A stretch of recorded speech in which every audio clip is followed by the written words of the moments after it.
Madame la présidente, chers collègues, l'objectif au départ qui a conduit à la création de la pépinière d'entreprise Simira en 2009 était intéressant. Il s'agissait en effet d'utiliser 1500 mètres carrés de locaux adaptés pour développer des entreprises nouvelles et innovantes dans le domaine de la pêche. Le problème est que la réalité en 2018 est loin, très loin des annonces et des attentes de 2009.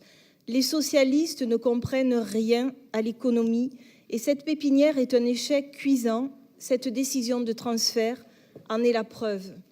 D'emblée, les candidatures ont été insuffisantes pour occuper le bâtiment à cause de critères d'entrée bien trop restrictifs, ce qui se traduit par un raccourci terrible et scandaleux.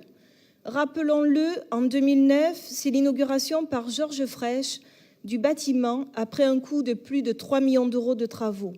De 2009 à 2015, c'est un bâtiment totalement inoccupé. En Afrique, on appelle cela un éléphant blanc. Ce constat est accablant et peu glorieux en termes de planification. Il est donc nécessaire de revoir, après 10 années d'échecs, la destinée de ce bâtiment. Cependant, votre projet moulé dans l'incompétence socialiste ne nous convainc pas encore. L'étude attentive du rapport et une enquête de voisinage apportent plus de questions que de réponses. En effet, avant de décider, ne faudrait-il pas savoir s'il y a des entreprises intéressées, savoir qui serait le mieux à même de gérer l'ensemble, savoir dans quelles conditions financières va se faire le transfert et quelle est la situation financière réelle de la Simira.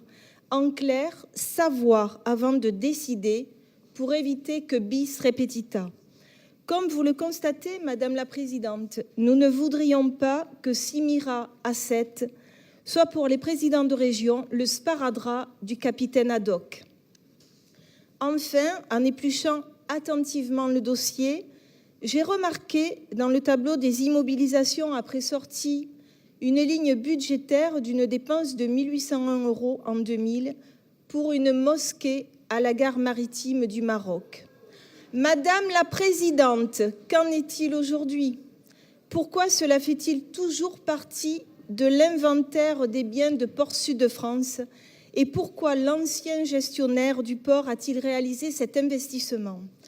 Madame la Présidente, sommes-nous certains d'être en parfaite conformité avec la loi de 1905?